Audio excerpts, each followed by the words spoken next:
Bonjour, je m'appelle Morgane Dutilleul et je suis étudiant à l'UQAM et je vais vous présenter mon projet de thèse en 180 secondes.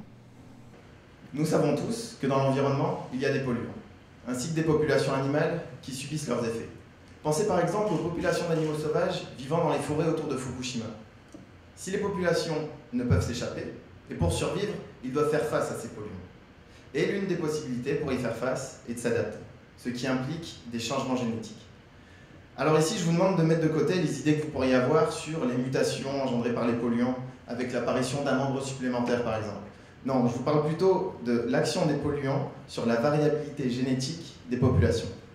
Je m'explique. De la même manière qu'il existe des gènes qui permettent aux individus d'avoir des tailles différentes, il y a aussi des gènes qui permettent de plus ou moins bien résister à différents stress.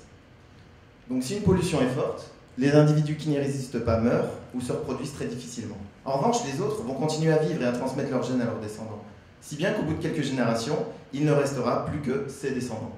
C'est le principe de la sélection naturelle découvert par Darwin. Mais dans un cas extrême, où l'évolution est très rapide. Ce qui m'intéresse, c'est de savoir s'il y a des conséquences dues à cette adaptation à l'extrême, où la variabilité génétique des populations chute en très peu de temps.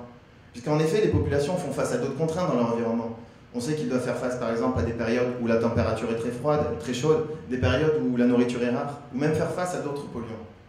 Que va-t-il se produire si les gènes spécifiques des individus qui sont morts sont ceux qui auraient permis de faire face à ces autres contraintes?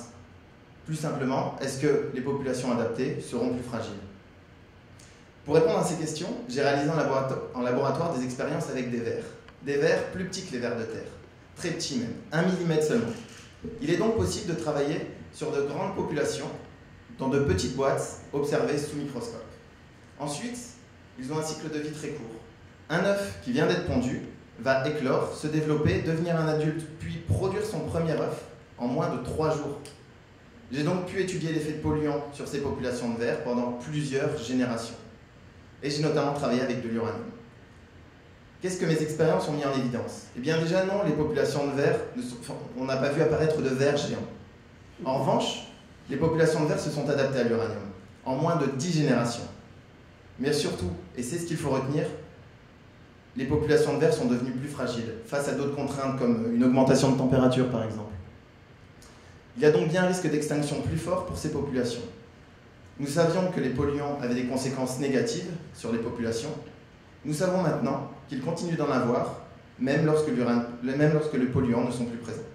Je vous remercie de votre attention.